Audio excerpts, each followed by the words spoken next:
And thank all of you for attending today on your day off. It's a day on, I guess. I'd also like to thank Dr. Philip Blank, who gave me this wonderful Tuskegee Airman hat. My husband's father is one of the original Tuskegee Airmen. So when he greets me in Hawaii, he'll see this cap.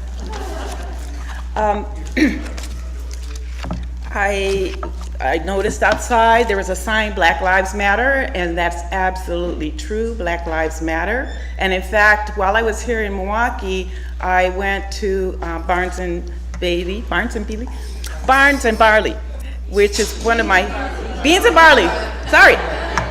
It was one of my father's favorite restaurants. And I saw this candle. They had the patron saint candles, and one of the candles, and I forgot to bring it, was of Harriet Tubman. And so I bought it because Harriet Tubman, I believe, is the patron saint of Black Lives Matter. And so all of you, please, if you don't know who Harriet Tubman is, please go home and Google who she is. She saved many a life from slavery.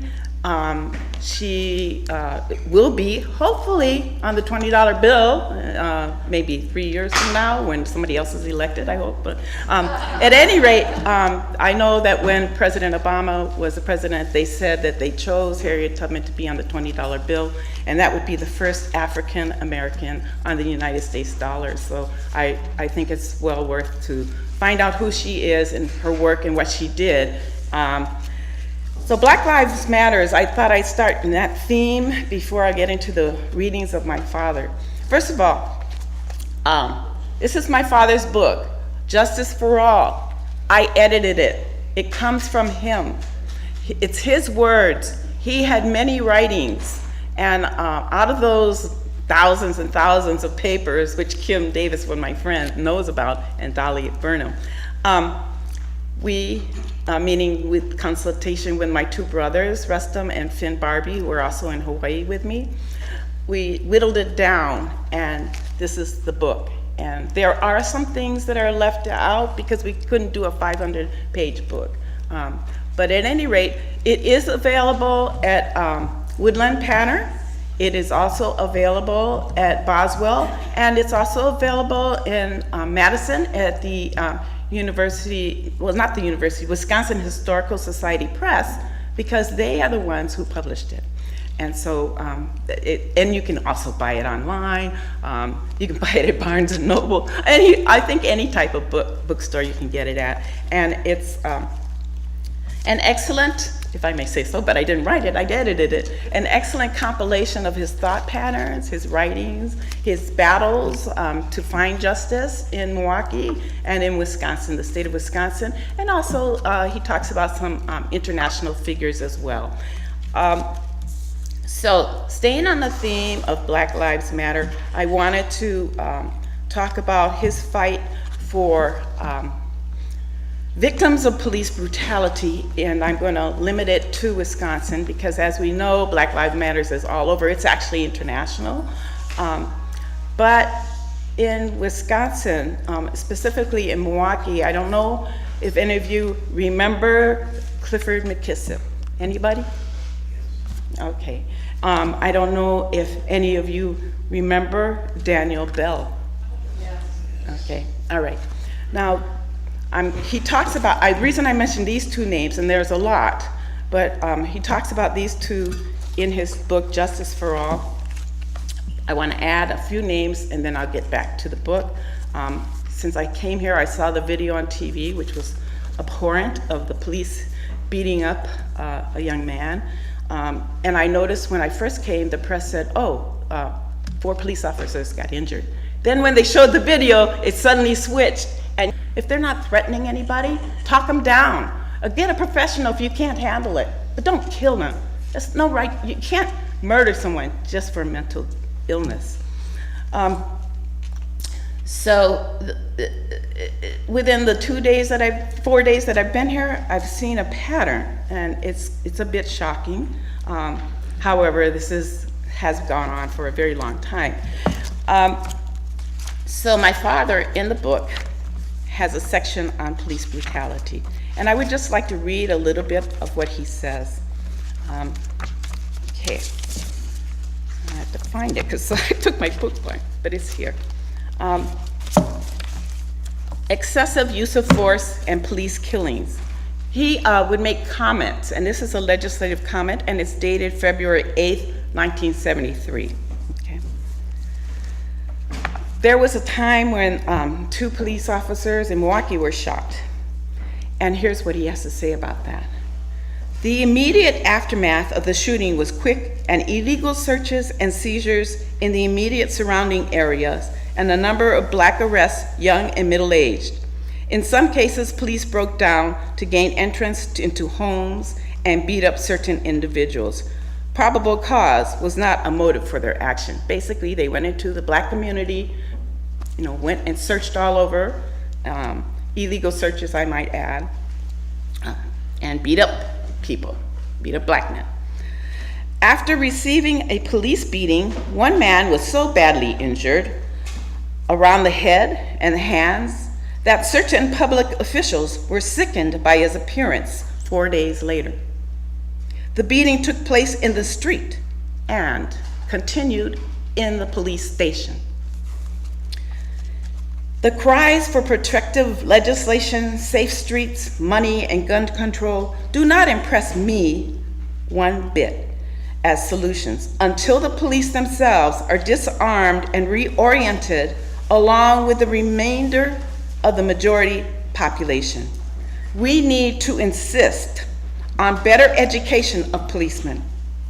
We should also have psychological screening and an emphasis on civilian control of our police. Make the police accountable, basically.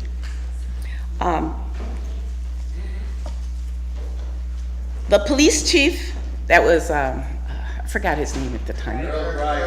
I thought it was Breyer. Okay, Harold Bright.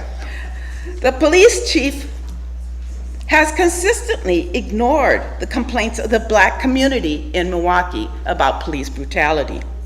He has supported the past actions of his personnel, giving them free rein to stop, quote, stop the crime in our streets.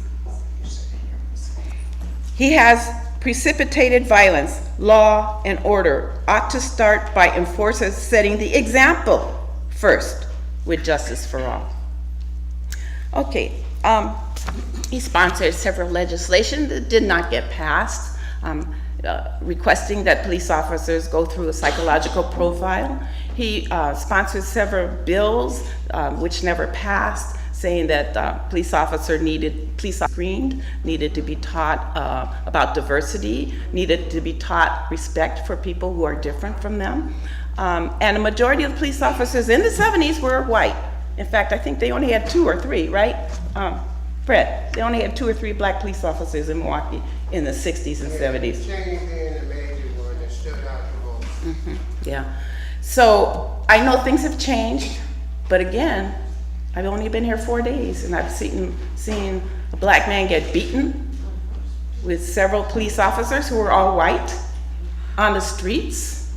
I've seen the media first say that the police officers were assaulted, which was not true when the video came out. I've seen this young man get tasered in his own home, in his bathroom, over 20 times. Now, there have been lawsuits, I understand. I went and did my research. There are lawyers who have sued for police brutality and have won large amounts of settlements. But it doesn't seem to be stopping. And who pays for these settlements? The city of Milwaukee. And who pays for the city of Milwaukee? You, taxpayers. So there really needs to be an accountability, not just in Milwaukee, it happens all over, we know that. In California, Oregon, it even happens in Hawaii. And I had a lawsuit in Hawaii involving a man who had excited delirium, which is what they said this young man in the bathtub had, excited delirium, where they enter a state, it's a mental condition, and they enter a state of excitement. So my client was talking to trees and yelling at trees, and his wife called the police, Honolulu Police Department. Now they're more diverse in terms of ethnicity than here in Milwaukee. And my client was Filipino, brown-skinned Filipino, and some of the police that arrived were brown-skinned Filipino. But instead of talking him down or letting him yell at trees in his own backyard, they jumped on him, put his face in the mud. He said he couldn't breathe. His sister was there. She said he can't breathe. And they, one of the officers was like 300 pounds. Three of them jumped on him. He died. The sister said he's not breathing. They stayed on him. They said he's faking it. And then when they finally got off, he was dead. Called the ambulance. Ambulance said he's dead. And so we got a settlement. We didn't have to go to trial. But that really doesn't affect the life. And has it stopped HPD? I don't know. There's a couple more deaths, I suspect. But Milwaukee has got to stop this, and as citizens, you've got to demand accountability. Anyways, I sound like my dad, I'm a politician, but I was reading from his book. But it shows you in 1973, the same stuff was happening, and he was trying to do something about it. I know that there have been protests. We drove past a protest for Dante Hamilton yesterday. Maybe about 20, 25 people. It needs to be greater. People need to come out more. They need to stop it. And so I would just, since you live here in Milwaukee, you know, I ask for your support to try to do something. And yes, ma'am. Last week I received a call from the police department asking for money. And I said, well, I'm really concerned about the use of guns by the police. And his response was, well, if someone is running away from you and you ask them to stop, you shoot them. I said, you shoot them in the back? I said, have you heard of tasers? Can you run after them? You know, I said, this is atrocious. Well, That was last week. that's Daniel Bell. That's what happened to him. He was sitting on the porch, minding his own business. He got shot. He was killed. Actually, Daniel Bell, I strike that was McKissick. My father represented McKissick's brother, but he was sitting on the porch, minding his own business, and the police officer shot him and killed him. And it was ruled justified homicide. And they sued, they sued the city. I don't think they came to any settlement yet. And that was a long time ago. That was in the 60s, 67, yeah? Fred. He's gonna keep me straight on the time, because I was kind of young at the time. But yeah, okay. And then so that's what happened to Daniel Bell here in Milwaukee. And also in terms of Clifford McKissick, they shot him and then put a knife in him and make it look like he was trying to challenge them, but he wasn't. And that came out. And in this book, there's a brief my father wrote for McKissick's brother, who was charged, I think was burglary or something like that. And the jury pool was all white in Milwaukee at that time. And because of the notoriety of his brother being killed, that tainted the jury pool. You're supposed to have a jury of your peers under the law. So when my father went to trial with him, the jury came back guilty very quickly. And it was all over the news about his brother being killed, and all over the news that maybe they were the ones that started the riots and things of that sort. Anyways, so he took it up to the Wisconsin Supreme Court, arguing that he didn't have a jury of his peers because there were no African Americans sitting on the jury. And the Supreme Court at that time ruled there was nothing wrong with that.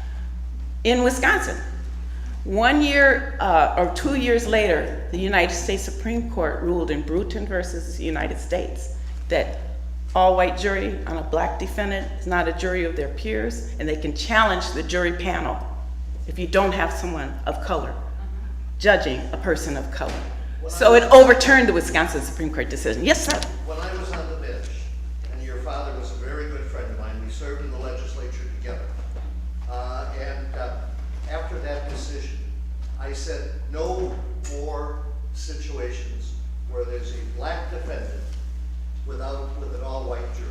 Even though the Supreme Court had not ruled on that, boy, was I criticized from the conservative judges like Serafin and O'Connell and a couple of the other judges who said, you're extra legal what you're trying to do. But I said, no, we can't have that, because That's right. Good. And history bears you out. You were on the right side of history. Yes. So also I wanted to talk briefly, and I know I have other guests here, so I don't want to hog the mic, but in the book, he talks about Dick Gregory. He represented Dick Gregory when he was here and we were doing the marches. And by the way, people always ask, what was it like being his daughter, da da da. Let me tell you, I was out there with the marches with him, myself and my brothers. We were young kids, but we were out there. And I remember when Dick Gregory came to town, and we were marching for fair housing, and we were on the street, and everybody was marching in the streets. It was a peaceful march. And Dick Gregory had to leave to go to Chicago to do a gig. And everybody knows who Dick Gregory is? Okay, all right. So he crossed the street so he could catch a cab so he could go to the train to go to Chicago. Officer arrests him. Because, of course, that brought high publicity to the marches, right? So they arrest Dick Gregory. They want to make an example out of him. And he said, what are you arresting me for? They said, jaywalk. He said, you can't jaywalk. Everybody's in the street marching. What are you talking about, jaywalk? And then they said, well, now we're arresting you for disorderly conduct. Yeah, they changed it. And so the trial transcript, I had the trial transcript. He went in front of Judge Serafin. Judge Serafin promptly found him guilty. And so my father, and then he fined Dick Gregory $500, which back in the 60s, that was pretty high. And in fact, it was it was the highest fine you could get. And so Judge Serafin gave $500, and my father said, well, you don't give other protests this, you give them like $10. And he goes, well, Dick Gregory can afford it. So I kept the trial transcript, and it's in the book. They published it. So you can read the trial. It's very short, and you know what Serafin said. Yes. I want to say one other thing. That $500, I defeated Judge Serafin when he ran for re-election by 500 votes.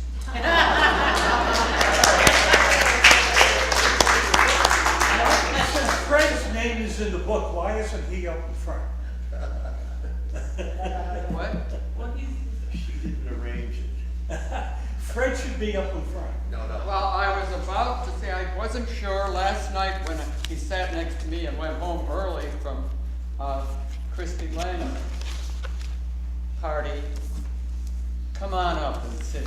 Come on, Fred. Oh, come on, because you're going to have something else to say, I know. And we want people to hear it, so to get up and walk around here, there's a spot right here.